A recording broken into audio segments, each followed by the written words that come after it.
My name's Sophia. Sophia, Yes. you're the director of the Appalachian Rebuild Project. Yeah, I'm Sophia Phillips. I'm the director of the Appalachian Rebuild Project. Okay, and you were saying that you guys started that organization in response to what was happening here in Spruce Pine and Mitchell County in response to the storm? Yeah, absolutely. We didn't know that we would end up giving it a name and having an organization when we started, because we all live in Yancey and Mitchell County, and after the storm, we all just needed to come together so we could lay eyes on each other and make sure everyone was okay.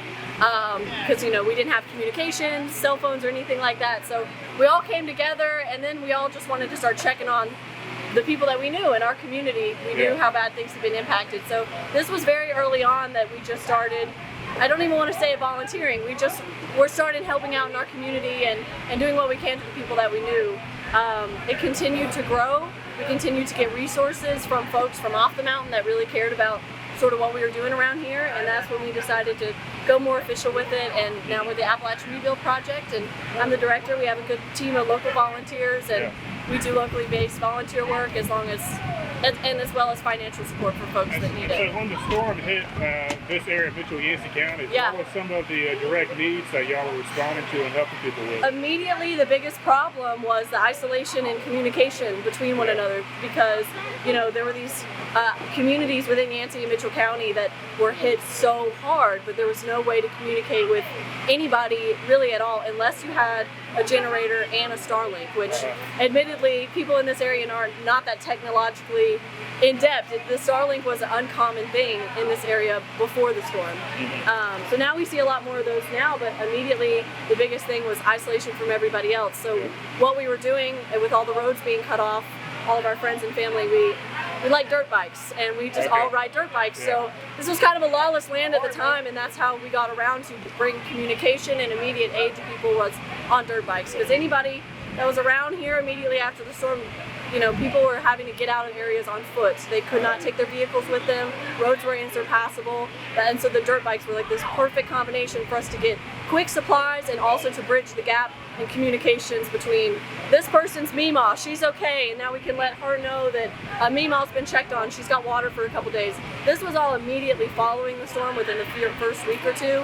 So that changed, of course. The needs kept changing, but immediately the biggest thing was how people were isolated and trying to bridge that gap of communication of what people needed. Some people had urgent medical needs and things like that. So that was the biggest factor early on. Now, I'm up in the Boone area. I know where I'm at. Things kind of got back to normal, at least more so in town, maybe like a month, 2 months after things. But it seems like for being here and talking to people, it seems like things are just now kind of starting to. You're absolutely right. And I remember the first time I went to Boone after the storm, and I was like, wow, it's like normal here. And it made me feel weird because it was the first time I'd been out of our home that was so heavily impacted, and you see it all the time, and then you go not even that far away and things seem normal.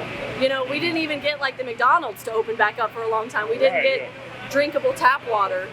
So even when our restaurants did start to open up, which didn't really happen for us here in Spruce Pine because of the way Lower Street was impacted, it wasn't a normal restaurant experience because it's all takeout trays because they don't have water to wash. It's all canned drinks. You can't get a fountain Diet Coke. That's an important need sometimes. So that was a while before even those little things came back to normal. But for Spruce Pine specifically, it'll never be back to normal because we lost our Ingalls, and that's such a big deal.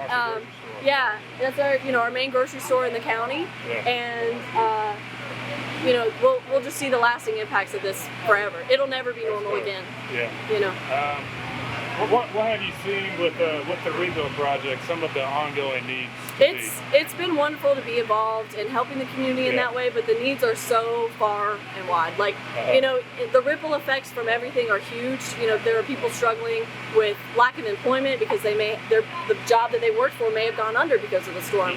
Business owners are really struggling to keep up and keep things going with the way that Spruce Pine was impacted. We don't have the same tourism coming in. The parkway's closed off. That's a big problem for us. So the ripple effects are so far and wide. People struggling financially because of that is a huge thing for us as well. But something that ARP is seeing a lot right now is now a lot of things are moving in new construction and in home builds because the weather's getting nice. It's not so wet and cold. So that is on the bright side of things. We have been seeing things moving very well.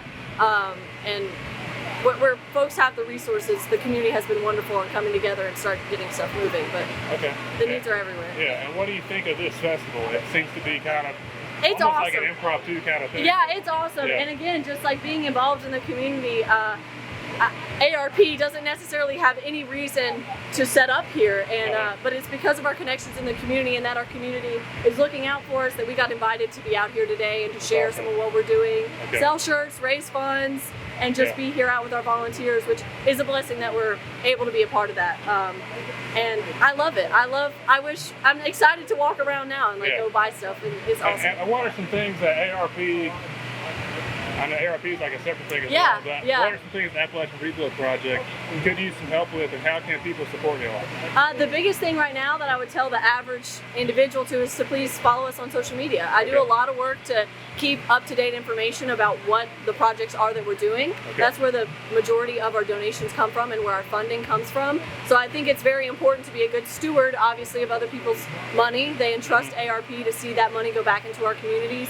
So I do a lot of work to keep our social medias up to date and to continue spreading relatively, right here, what's happening right now about in our communities, giving a voice to some of those people, and I think just maintaining relevance and letting people know where our communities are still at post-Helene, because it's not the same as Boone, it's not the same as Asheville. We don't get that same attention. So that would be my biggest message to spread, is to really ask folks to stay in touch with not just what we're doing, but other organizations and what's going on in our communities.